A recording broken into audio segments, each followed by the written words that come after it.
To be present is all you need to feel joyful and alive. Why? Well, because if you really think about it, life only contains a series of present moments. In this video, we'll talk about 5 ways to live more in the present moment.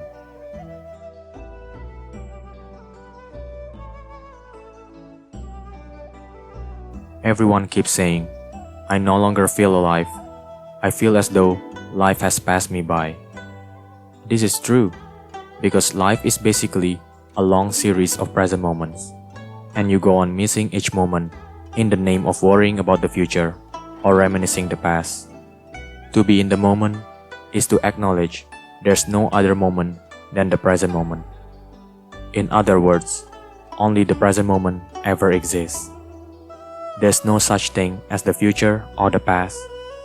They belong only to the mind. When the future moment arrives, it will come in the form of the present moment. So, why worry about it? The same is with the past.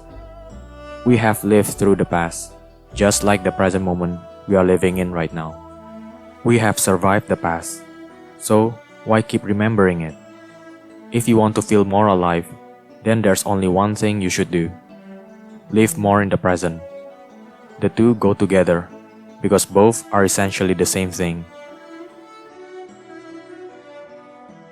We are addicted to thinking more than anything else.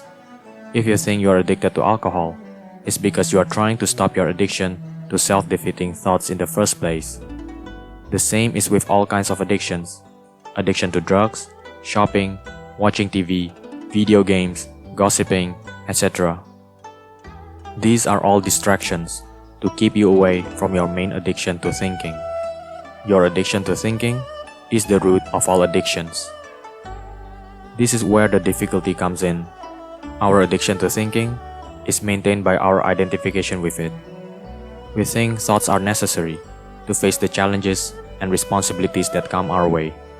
Without thoughts, we are afraid we might lose our sanity and turn into useless beings, wandering aimlessly for all eternity. But these fears are also thoughts. If you think about it, most of our problems come from these self-perpetuating thoughts. From one thought, another is born. It goes on and on and on. Now the question remains, how to stop thinking? There's no need to stop thinking. Once you try to stop thinking and say, I shouldn't think about this, it's bad for me, that in itself is a thought. You will be creating more thoughts from your initial attempt to stop them. The first step is simply to accept that these thoughts are there, and they are right where they should be, in your mind.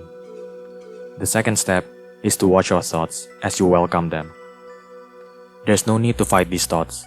Even though they're negative in nature, let them be there, and just watch these thoughts as if you're watching the clouds pass by in the sky. Thoughts are the clouds passing by in your mind, and you are the sky. You don't have to follow your thoughts wherever they go, in the same way the sky doesn't have to follow the clouds. Just watch these thoughts come and go. As you keep practicing the witnessing of your thoughts, you will disidentify yourself with your thoughts more and more. Thoughts no longer become problems that you need to solve. They merely become your guests in the house of your mind. When a guest visits you in your house, he's not a problem for you. You welcome him, serve him tea, and make him feel as comfortable as possible. But when it's time for him to leave, you don't go with him. You just let him leave. Treat your thoughts like the most distinguished guests, but never become attached to them. Just relax. If you think you have an urgent problem that you need to solve right away, take a moment to step back from it and take a few deep breaths. A few deep breaths into your belly is enough to keep you centered in your most relaxed, natural state of being.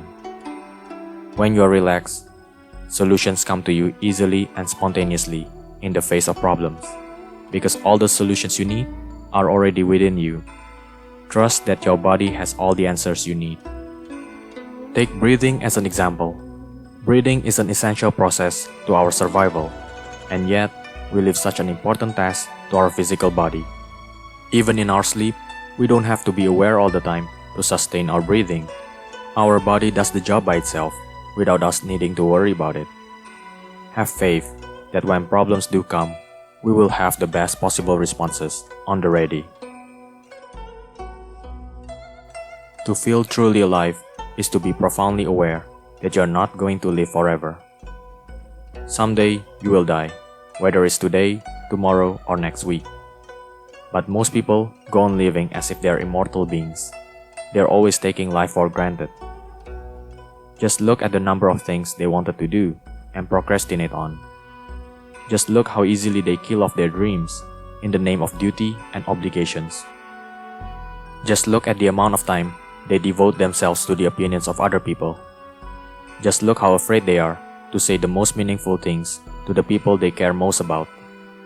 Start living today as if you only have 24 hours left to live. Make every moment of your life counts, because they are running out.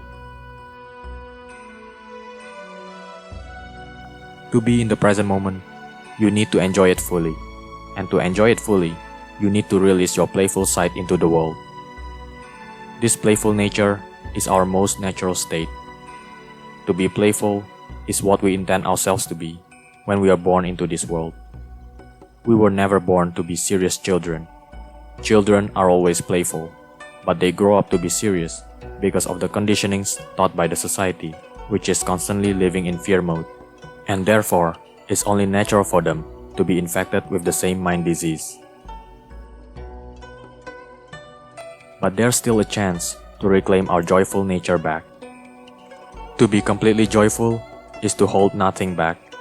Say every word like you mean it. Express all your crazy ideas out into the world. Be that rascal that's not bounded by the opinions of other people. Be serious in your playfulness, and also be playful in your seriousness. Never ever hold anything back. Remember, life's short, and you don't want to waste your life away thinking you must be this person or that person. To be somebody else is selling yourself short. To be yourself, now that's what being alive means. Thank you for watching.